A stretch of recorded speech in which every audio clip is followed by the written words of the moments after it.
મારું નામ ગજેન્દ્ર શેખવા. આજ રોજ મારે ખાસ કરીને જીવદયા બાબત અને તંત્રને, પોલીસને તથા આરટીઓ વિભાગ અને સરકારને એક માહિતી આપી છે. જે માહિતી ખૂબ અતિ મહત્ત્વની અને જીવદયા માટે અને ઘણા જીવો માટે ખૂબ મહત્ત્વની માહિતી છે. આ તમે જે મારા હાથમાં જોઈ રહ્યા છો, આ મને ડિસ્પ્લેમાં પણ તમને દેખાશે. આ છે પરમિશન છે આ to carry animal and cattle in good vehicle, એટલે કે એનિમલ હેરફેર કરવા માટેની આરટીઓ તરફથી આપવામાં આવેલી પરમિશન. ગઈકાલે હમણાં અમે એક લાઠી ખાતે એક ભેંસોની ગાડી પકડેલી હતી, જે કતલ માટે જઈ રહી હતી. એ ગાડી પકડેલી હતી ત્યારે જે ગાડીનો માલિક જે છે એ અમરેલીનો, એ આ પરમિટ જે છે ગૌસેવકોને તથા પોલીસને બતાવી રહ્યો હતો કે મારી પાસે લીગલ પરમિટ છે અને આ જે ભેંસો છે એ મેં લીગલી રીતે ભરી છે અને હું લીગલી રીતે પરિવહન કરું છું. તો હવે આ પરમિશન બાબતની હું થોડીક જાણકારી અને માહિતી આપી દઉં. લગભગ આ રીતે અનલીગલી રીતે લીગલી સાબિત કરીને ઘણા એવા પશુઓ છે જે કતલ માટે જતા હોય છે. એટલે આજે ખાસ કરીને ઘેટા બકરા, પાડા અને ભેંસ વર્ગ જે છે એના માટે આનો ઉપયોગ વધારે કરવામાં આવે છે. આ રીતની પરમિશન જે છે આરટીઓ તરફથી એ રીતની દેવામાં આવે છે કે આને હવે પછીની જે આ પરમિશન બંધ થઈ ગઈ છે, આ પરમિટ જેણે બતાવી છે 2020ની, અને એના પહેલાં પણ અમે જ્યારે ગાડી પકડી હતી ત્યારે ઘણી વખત ઢસ્સા, લાઠી ગાડી પકડીને અમે પોલીસને પણ કહેતા હોઈએ છીએ કે આ પરમિશન નથી. આને ખરેખર કહેવામાં આવે છે આરટીઓનું ક્ષમતાનું સર્ટિફિકેટ. એટલે કે આરટીઓ એવું કહે છે કે તમારું જે આ નંબરનું આ વાહન છે એમાં આવી રીતનું પાર્ટેશન રાખી શકાય અને આ જે છે એમાં આટલા પશુ હેરફેર કરી શકાય. એની આ ક્ષમતા હોય છે કે આટલા પશુ હેરફેર કરવા અને આવી રીતની સુવિધા એમાં રાખી શકાય. જેવી રીતે કે પાણી અને ઘાસચારો એની સગવડ રાખવાની, અને એ જે નિયમો છે ને એનું પાલન કરીને પછી સક્ષમ અધિકારીનું સર્ટિફિકેટ લીધા પછી તમે આ જે છે એ ઢોરને હેરફેર કરી શકો, પશુને હેરફેર કરી શકો. એવો એનો કાયદેસરનો નિયમ એવી રીતનો હોય છે. હવે કે સક્ષમ અધિકારી કોણ? તો કે ભાઈ જિલ્લો હોય તો કલેક્ટર સાહેબની મંજૂરી લેવાની, તાલુકો હોય તો મામલતદાર ઓફિસની મંજૂરી લેવાની, અને નગરપાલિકા હોય તો ચીફ ઓફિસર. એવા અમારા માનવા મુજબ એ રીતના જે 3 અધિકારીઓ છે જેમને સક્ષમ અધિકારી આમાં પશુ હેરફેર માટે કીધા છે. અને એમાં પણ એવો એક નિયમ છે કે સવારના 6 વાગ્યાથી રાત્રિના 6 સુધી પશુ હેરફેર માટેનું પરિવહન માટેની મંજૂરી આપેલી છે કોઈ પણ પશુ હેરફેર માટે.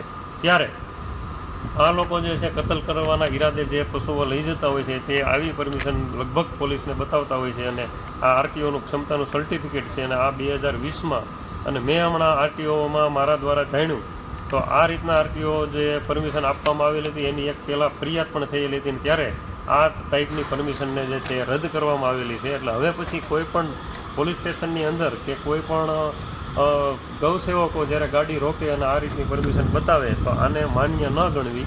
આ માત્ર પરમિશન હેરફેર કરવા માટેની આ એક પરમિશન નથી.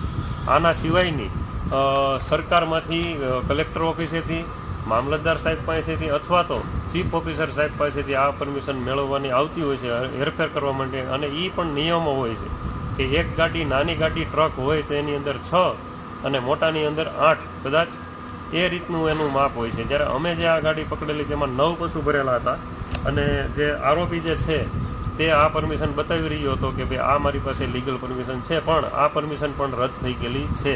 જેના માટેની પણ હું આરટીએ પણ કરવાનો છું આ માટે કે આ પરમિશન ક્યારે કાઢી આપવામાં આવી હતી અને આવી આખા અમરેલી જિલ્લામાં કેટલા પશુ હેરફેર માટે પરમિશન કાઢી દેવામાં આવી છે. અને હજી એવી ઘણી ગાડીઓ પસાર થાય છે ને લગભગ મેજોરિટી બધા આ પરમિશન લઈને અને ફરતા હોય છે, પણ આ ખાલી આરટીઓનું ક્ષમતાનું સર્ટિફિકેટ છે. એટલે તમામ પશુ હેરફેર કરવાવાળા પણ એમને પણ હું કહું છું આ વિડીયોના માધ્યમથી કે તમે લીગલ રીતે, જો સરકાર આવી કોઈ પરમિશન તમને આપતી હોય પશુ હેરફેર માટેની, તો જે સક્ષમ અધિકારી છે તેની પરમિશન તમારી પાસે હોવી જોઈએ.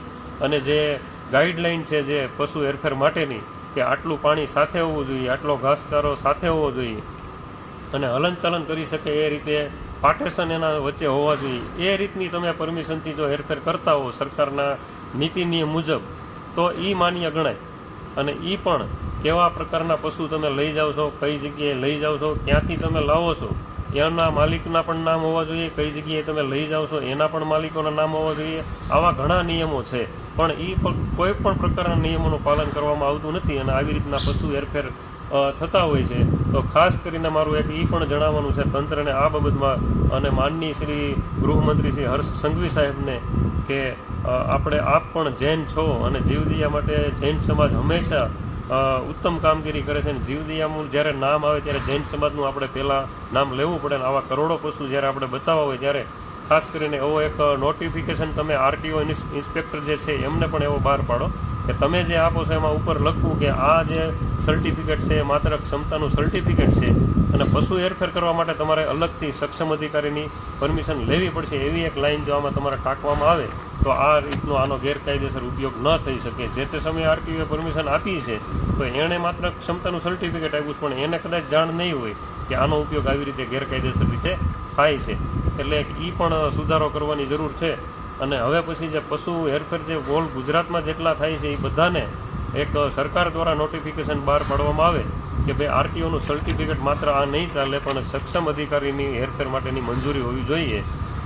એટલે ખાસ કરીને ગૌરક્ષકો અને ગૌ સેવકોને પણ હું જણાવું છું કે તમે સક્ષમ અધિકારીની મંજૂરી વગરનું કોઈ પણ પરમિટની ગાડી નીકળે તો એની તમે ફરિયાદ અને એફઆઈઆર આપી શકો છો. અને આ જે પરમિટ ગાડી છે એનો ગેરઉપયોગ કર્યો છે અને આ રદ થઈ ગયેલી છે તેની પણ કલમ તંત્ર ઉમેરે જેટલી ગાડીઓ પકડાણી છે કે હવે આગળ ભવિષ્યમાં પકડાય અને આવી પરમિશન બતાવે તો એને પણ રદ કરવી અને એ બાબતમાં પણ ગુનો દાખલ કરવો કે જે આ આરટીઓના ઇન્સ્પેક્ટરનો જે લેટર છે એનો ખોટો ઉપયોગ કર્યો છે એ બાબતની પણ કાર્યવાહી કરવી. આ મારે એક અગત્યની માહિતી આપવા માટેથી આ મેં વિડીયો આજે બનાવેલો છે. અને હવે પછી આવી કેટલી પરમિશન કાઢી દીધેલી છે, કેટલી નહીં અને કેટલા બીજા જિલ્લામાં પણ આવી પરમિશનો કાઢેલી છે તેને કેવી રીતે રદ કરવી અને ગેરકાયદેસર એનો ઉપયોગ થાય છે એને ખુલ્લો પાડવું અને આવા કેટલાય અબોલ પશુઓની જે લીગલી પ્રોસેસમાં અનલીગલી રીતે જે લઈ જાય છે એને આપણે ઉજાગર કરીએ. જય હિન્દ.